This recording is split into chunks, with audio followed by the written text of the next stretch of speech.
ရထားပေါ်မှာ25မိနစ်လောက်မတ်တက်ရက်ပြီးတော့မှနေရာလေးရသွားပါပြီတော်တော်လေးလည်းပျော်သွားတယ်ပေါ့နော်ဤတို့မျိုးပြရဲ့ရှုပ်ထွေးမှုတွေကိုခဏတကန်ဆယ်လိုက်ပါတယ်ဘန်ကနေပတ္တရာကို3နိုင်နီးပါးလောက်စီးရမှာဆိုတော့အိတ်လိုက်နိုးလာလို့ရှိရင်တဘာဝရှုခင်းလေးကိုဗီဒီယိုလေးတွေရိုက်လိုက်မယ်မြင်နေကြမဟုတ်တဲ့တောတောင်ရှုခင်းနေရေလေးတွေအရန်ကိုလေးနေချတော့တဘာဝကိုချစ်မြတ်နိုးတဲ့သူတွေတွေ့ရတော့လုံးဝ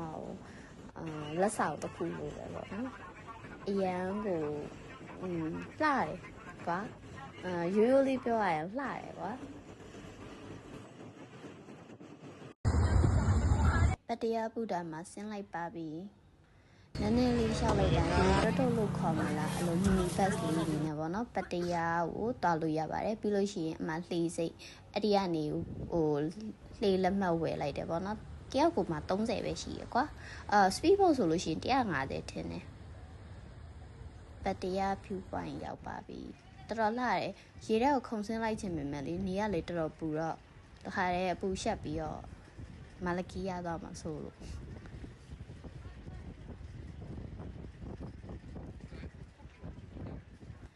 ဒါဆက်လီစီနေပါပြီလူတွေကတော့ရုပ်တွေကတော့အဲ့လိုမျိုးပဲဘာမှအလားပါလည်းပြင်ဆင်နိုင်တော့ကြောင်ချီရုပ်တွေနဲ့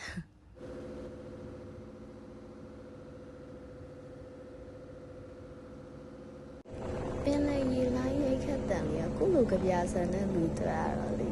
တိခိတာတစ်ခုလိုပဲကိုလန်မြင်နေရပြီပေါ့နော်ကိုလန်ကတော်တော်လေးကြီးရလို့ပြောလို့ရတယ်တားခဲ့ဘူးတဲ့ကိုစီချမ်းတဲ့ဆိုင်ဒါပို့ပြီးတော့အများကြီးကြီးရပေါ့နော်ကန်းကြီးလည်းအရင်များတယ်ပြောရည်လေးပေါ်အစင်းရောဒီမှာကမလေးလာပါတယ်ဆိုင်ငယ်ငါးဖို့အတွက်အကြံပေးခြင်းပါတယ်ဆိုင်ငယ်ငါးကတနင်္ဂနွေလုံးမှာ300ပဲရှိပါတယ်ဆိုင်ငယ်မောင်းတက်တဲ့ကျွန်းကျွန်းချင်းချင်းမောင်းတက်တဲ့တငယ်ချင်းညီနေပဲဖြစ်ဖြစ်ချစ်သူကောင်းနေပဲဖြစ်ဖြစ်တကြုံလုံးကိုပတ်ပြီးတော့ပါလို့ရပါပြီ bye